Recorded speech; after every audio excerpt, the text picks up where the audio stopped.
Hello there, beautiful viewers. Welcome to the Complete Football Podcast. This is the first episode for this season. My name is Mike as usual. I hope you're all doing well. If you're new to this channel, new to this podcast, please do like, share, and subscribe. For those who subscribe, my usual practice. I always appreciate you guys. Thank you so much for your support. Thank you for making this, fun for me to do. Your support has been so immense, and I really appreciate you guys. And for those who are watching for the first time, please do like, share, and subscribe. It will help this podcast and or this channel, however you might say it. It will help it. It will make it go a long way, and it will be like an encouragement for me to continue, to give you content, to give you my opinion, and more importantly, asking for yours. Yeah, the Premier League is back. Yeah, it is back now. The game today between Man United and Fulham. Yeah, now, so many transfer that happened. In my opinion, I would say Man United had a great summer transfer. They had a great summer transfer because they brought in some decent players. Matthias De Ligt, Mazouari, and they brought in some couple of players, and unfortunately Fulham, is a selling team, is a selling club. They would have to sell their best players, which they let some players go. Willian, very very important player for Fulham, is left, is gone. But though they brought in like Emil Smith Rowe from Arsenal and some couple of players to they let Paulinho leave, one of their main man in the midfield. He went to Bayern Munich.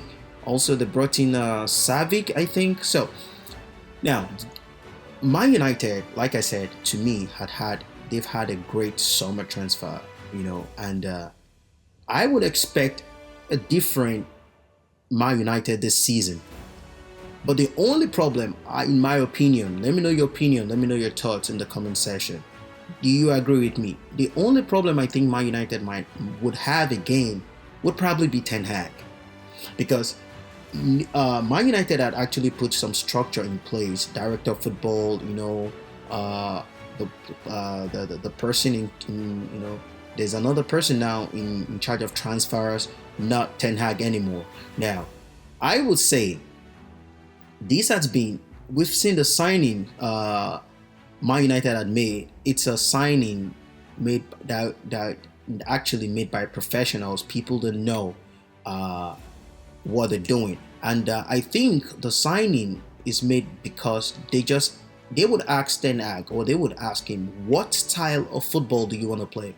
So they would probably sign those players for him, like Joshua Zirkzee from Bologna in the Serie A, Matthias De Ligt, Mazouari, and all that. So the fact that they have some professionals, at the top hierarchy level, that can make football decisions for Ten Hag, that I think we can see that's already taking good shape. We can see the signings. I don't think Ten Hag would probably sign his players if he was still in charge of transfers. So normally the first 5 games in the Premier League, I don't see it as I don't really count too much importance to it.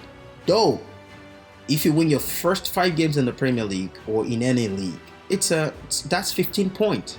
But the reason I said that is when you start the league, even the so-called, with all due respect to the promoted team, they flex muscles with the big boys, with the big team, because they're still fresh.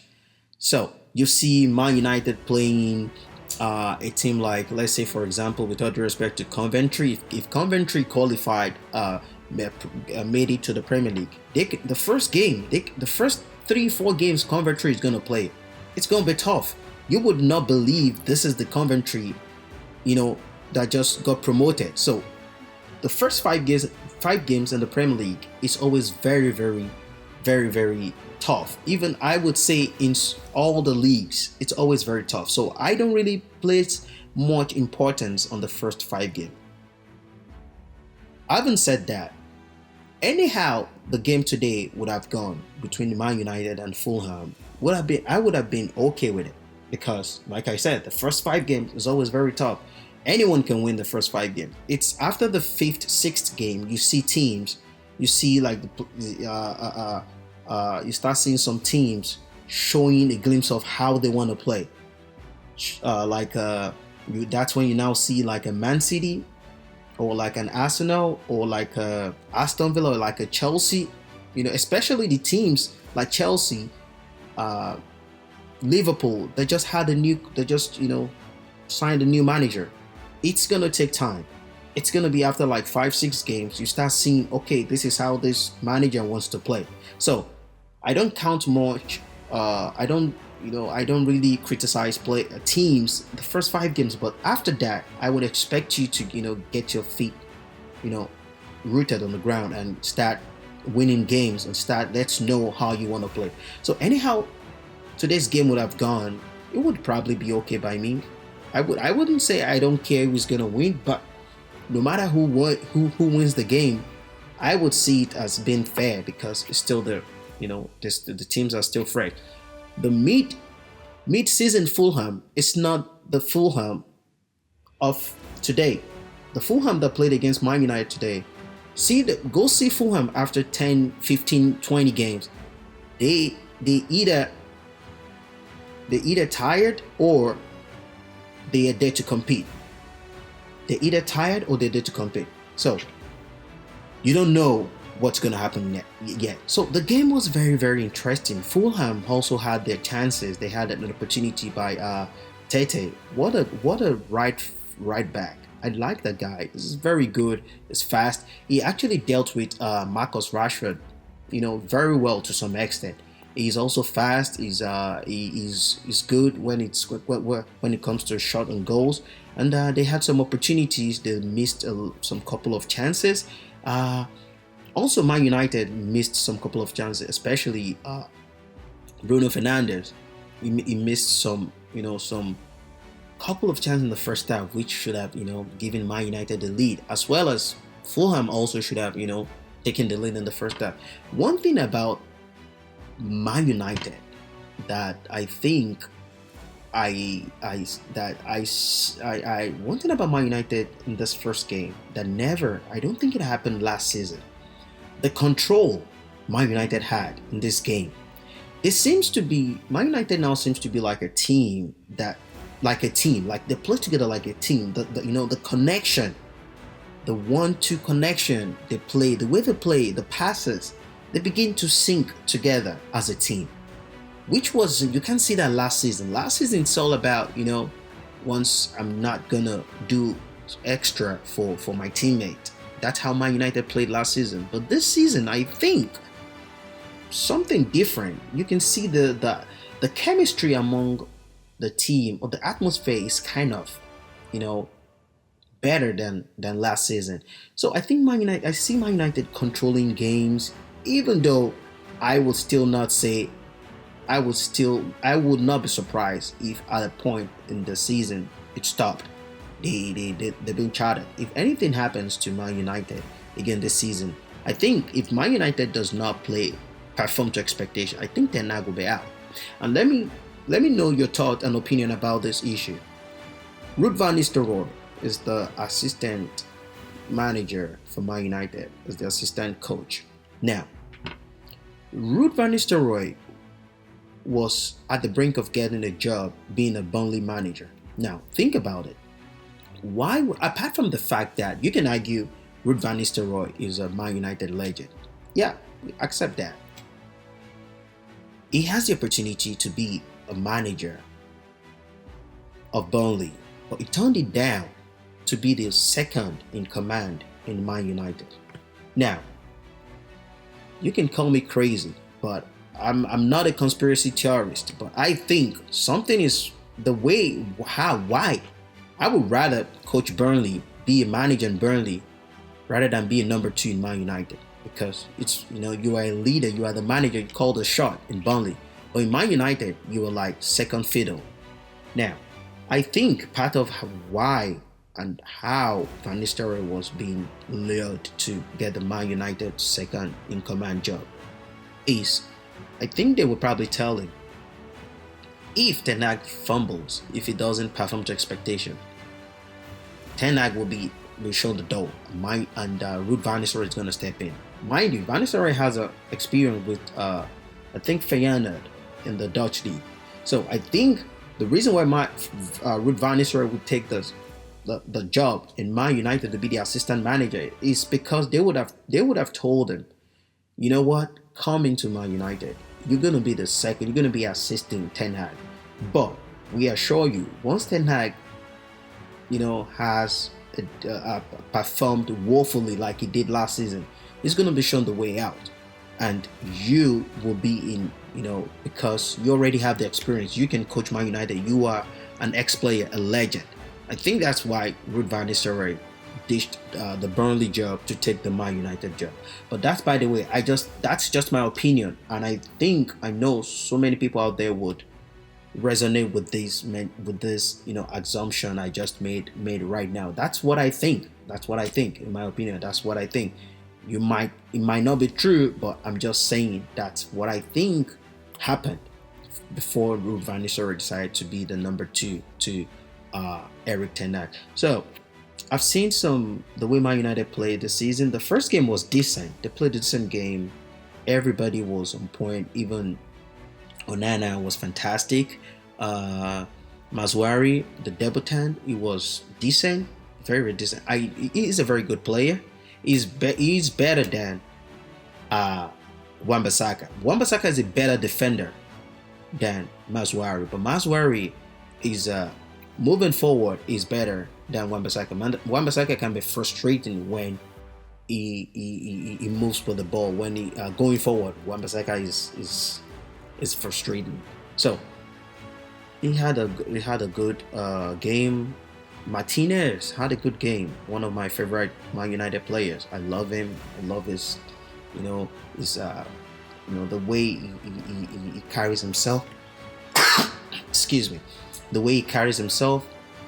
I love the way he does that. And Diogo Dalot has been a very useful player, a very a utility player. He could play right wing back, right back, left wing back, left back. He's been very good. Kobe Meno and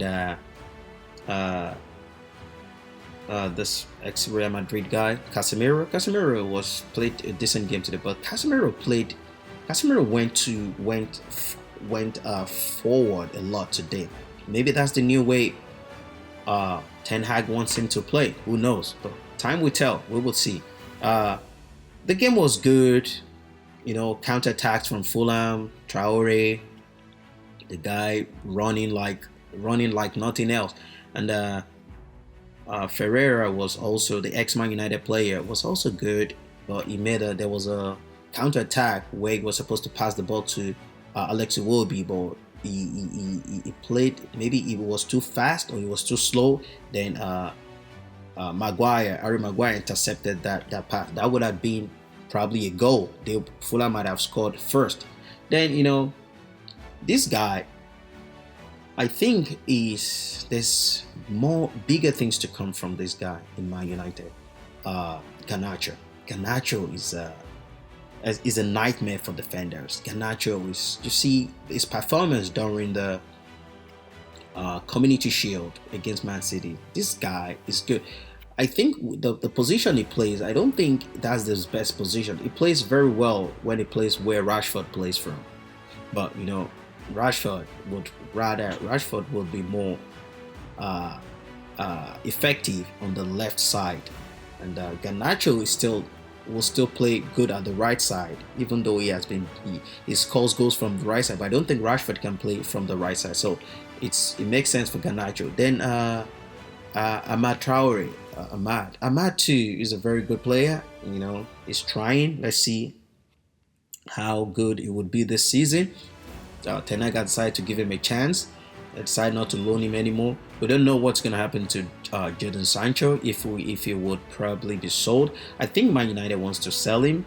I think he mended the rancor between him and Ten Hag has been settled, but technically I don't think he has a play, especially when he lost the penalty again and the Community Shield. So many people lost hope in him. I think he should just find another team. He should just go to another club that would be to enjoy his football. Old Trafford is not for him. I don't think so. So the game went that way, and in the 86th minute, Man United, Bruno Fernandes was outstanding today. It was outstanding. Then one more thing. Do you agree now?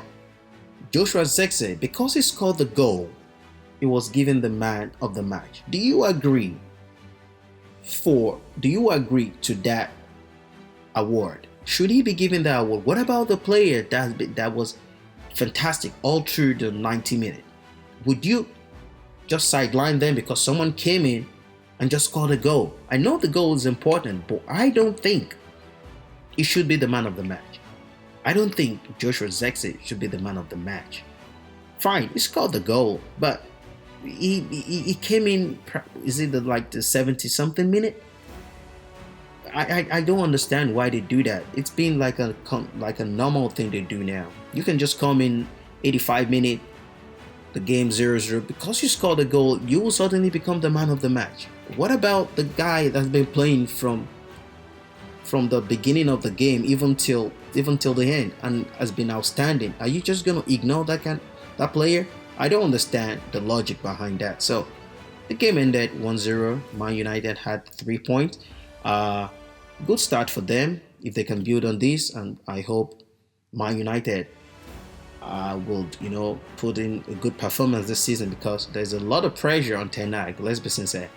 I think among the big top 6-7 in the Premier League, I think Ten Hag has the highest pressure to deliver amongst every one of them, because the reason why Man United did not let him go last season because they could not. Nobody wants to take the job. Thomas Tuchel didn't want to take the job. Roberto De Zerbi didn't want to take the job. So the coaches they interviewed, they were not okay with how Man United wants to go, how the direction Man United wants to go. That's why they didn't want to take the job. They had no choice than to keep Eric Ten Hag. So I think Man United played well today. The team that maybe if they can build on that, the team can move forward and they can play better. I think my opinion about Man United, the best style of play Man United is good with, it's just counter-attack. Man United is good with counter-attack. Look at when they play against Man City. They play counter-attacking football, and anytime Man United catches you on the counter, they're always very deadly. They have fast forward players: Rashford, Garnacho, Ahmad, Rasmus Højlund if he's available. Joshua Zirkzee is always also a fast player. So they have a lot of fast players. So I think that they should just find a way, find a tactics and just be better at it. Don't just be everywhere like they did last season. Find the tactics you're good at. Just perfect it. If you're a counter-attacking team, play counter-attack. Like Fulham. Fulham is a counter-attacking team. They play counter-attack. And that's all they do. That's what they do. They have Iwobi, they have Traore, they have Muniz, fast players, and Pereira. When they eat you on the counter, especially when you're a better team than Fulham, with all due respect to Fulham, they just sit back, get the ball, quick transition, and they catch you on the counter if you're not vigilant enough. So that's how the game went. 1-0. Kudos to Man United. Good start. Let's see if they can build on this, and there's more games to come. Like I said, I hope this season is going to be good season for Man United, for Chelsea, because those are the teams that has to make a statement like they are back. Like Man United and Chelsea for the past 2-3 years has been shambles. They've been awful, so they have to. And with Chelsea now signing every player in the world, I don't understand what's happening to that team, but they have to get their self together, and let's see how this Premier League season goes. And this is going to be the end of this podcast. Thank you so much for your time. Thank you so much for staying with me. Bye for now.